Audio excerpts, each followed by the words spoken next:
الحمد لله رب العالمين الصلاة والسلام على خاتم النبيين وعلى آله وصحبه أجمعين أما بعد فأعوذ بالله من الشيطان الرجيم بسم الله الرحمن الرحيم قال الله تعالى في سورة آل عمران وَلِيُمَحِّصَ اللَّهُ الَّذِينَ آمَنُوا وَيَمْحَقَ الْكَافِرِينَ۔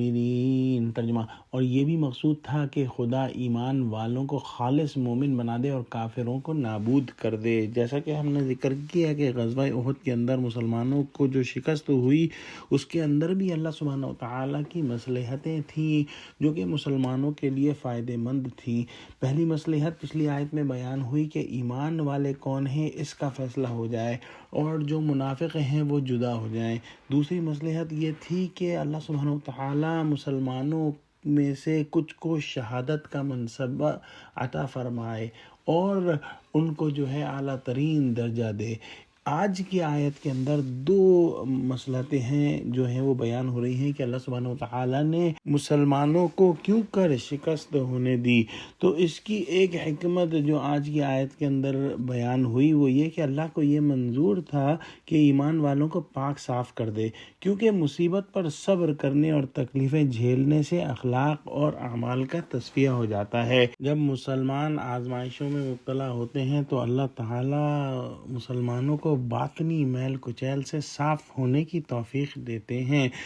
وہ اپنے کمزوریوں کا جائزہ لیتے ہیں مسلمان اور خود اپنا بے لاگ محاسبہ کرتے ہیں۔ یہ محاسبہ انہیں ایک نئی قوت سے سرشار کر دیتی ہے۔ اس کے برعکس کافر صرف اسباب پر نظر رکھتا ہے، اس لیے اسے باطنی محاسبے کی توفیق نہیں ملتی۔ یوں اس کی فتح آئندہ کی شکست کی تمہید بن جاتی ہے، اور یہی ہوا کہ گو قریش احد میں فتح مند ہوئے، لیکن یہی عارضی فتح مندی ان کے مستقل زوال کا پیش خیمہ ثابت ہوئی۔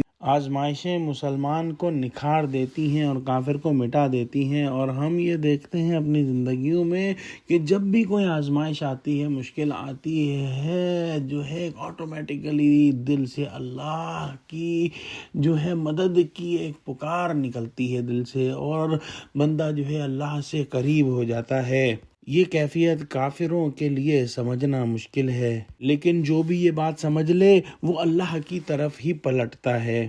لہذا چوتھی مصلحت جو اس آیت کے اندر بیان ہوئی وہ یہ کہ اللہ سبحانہ وتعالیٰ کو منظور تھا کہ کافروں کو مٹا دے۔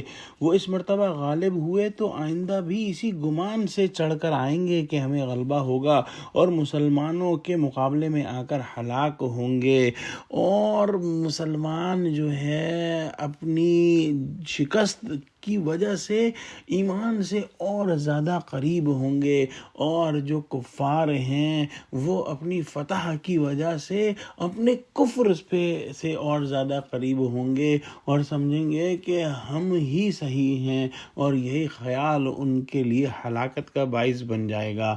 دعا کرتے ہیں کہ اللہ سبحانہ وتعالی ہم کو قرآن کا فہم عطا فرما، آمین۔ وآخر دعوانا الحمد للہ رب العالمین۔ السلام علیکم ورحمۃ اللہ وبرکاتہ۔